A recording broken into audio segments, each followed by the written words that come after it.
Grabe today ha, si Kimbo talagang nahuli natin sa akto ng paglipat sa kabilang cage. Paano kaya siya nagkasya dito sa butas na ginawa niya?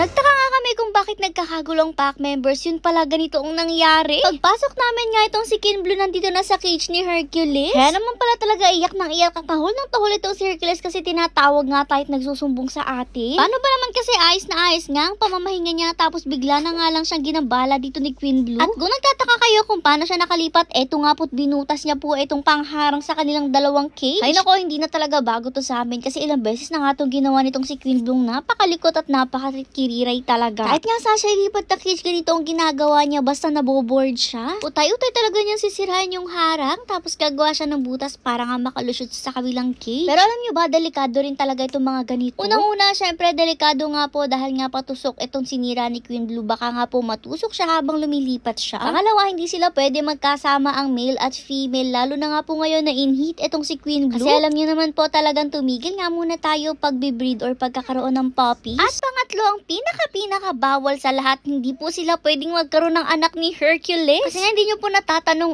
or kung napanood yun sa previous video natin, anak naman po kasi ni Hercules itong si Kinblue. O diba, nakakaloka, hindi pwede yun kasi nga mag-ama sila. Kasi nga po kahit sa aso, kapag relatives nga po yung nag-inbreed na ko, sigurado nga pong may problema rin sa mga puppies. At sinabi na rin nga namin sa inyo na yun talagang iniiwasan natin yung inbreeding. Anyways, maya-maya pa dumating na rin nga ito si Kuya Sermer nyo para nga palabasin si Kinblue dito sa loob ng cage ni Hercules. Medyo nahirapan nga siyang palabasin una, pero paglabas niya talagang dito siya sa pinto dumiretso. Akala niya siguro mag-run siya sa loob, pero hindi pwede yun kasi nga bad na nga yung ginawa niya, hindi natin siya pwedeng i-reward. Makikita nyo nga dito nakapasok na si Kinblue sa loob ng kanyang cage, pero maya-maya lang tingnan nyo't nasa cage siya naman ni Hercules. Grabe at nakalipat siya agad-agad ng kanon kabilis, kaya nga sabi nila videohan nga nila at huhulihin nila ang paglipat nitong si Kinblue. Tumago na nga si Ate Siamay nung time na to, talagang huli sa akto itong si Kinblue. O diba kitang-kita nyo naman ang bilis ng paglusot. Diyos ko, ewan ko na lang kung sino ba talagang hindi maloloka sa gawain ng batang ito. Grabe ang mga kalukuhan. Parang 1 minute pa nga na nakaalis yung mga bantay nila ay agad nga po siya nakalipat. Ito na nga rin pala yung itatapal nga natin dito sa sinira ni Kinblue, and alam nyo ba, siguro pa 10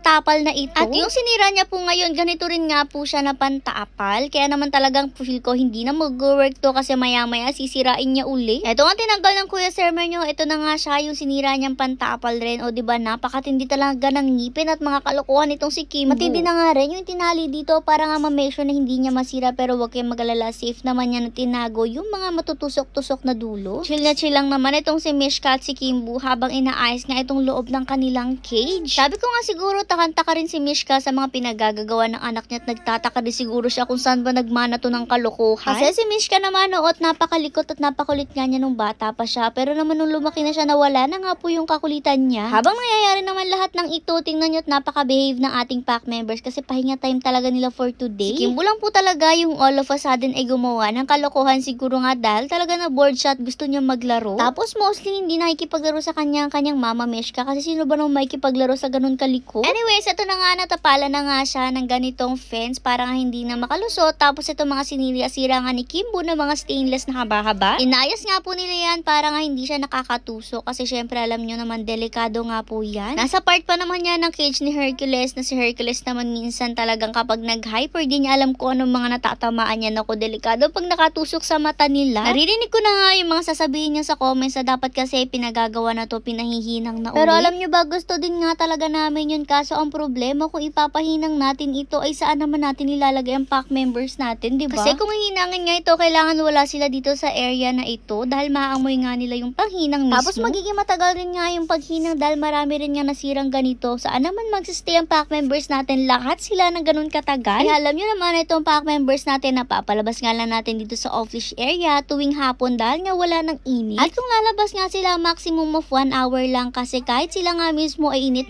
na kapag katapos nga nila maglaro dito. Yung iba pa nga sa kanila, wala pang 1 oras na nasa labas, nagyaya na nga agad paloob. Anyways, ito na nga ating pack members. Medyo matagal-tagal nyo na rin nga silang hindi nakikita kasi nga sa mga previous content natin, mostly tungkol na sa mga rescues. Wala na rin naman kasi talagang masyadong ganap dito sa ating pack members kasi nga very tahimik ang life nila today, which is okay na okay. Unlike before na talagang maya't maya tayo sa vet, mas gusto namin yung ganito na lahat sila energetic, active at very healthy. Basta tuloy nga lang po kami sa routine na ginagawa namin tuwing umaga lalabas sila, tapos matutulog, tapos labas ulit sa hapon. At huwag kayong mag-alala, nagplaplano na rin naman kami ng longer hours ng paglabas nila. Basta nga kapag napagplanuhan na namin at naisagawa na namin, kami na nga ang bahalang magsabi sa inyo. Basta ito lang nga muna for today. Anyways, naghahanap nga po pala kami ng kasambahay. So kung merong interested sa inyo, mag-DM lang kayo sa amin. Bale, ang hinahanap nga po namin, babae, tapos ideally 20. Stay in syempre, tapos mapagmahal nga po sa mga aso. Alam nyo naman, kailangan ganun. All around kasambahay po ang kailangan namin. Tapos syempre, tutulong din kahit papano pag-aalaga dito sa ating pack members. Kaya naman kung interested kayo, rush din po kami naghahanap. Mag-DM na lang po kayo dito sa amin. And please po, yung mga sure lang sana yung mag-DM kasi nga talaga naghahanap na nga po tayo agad-agad.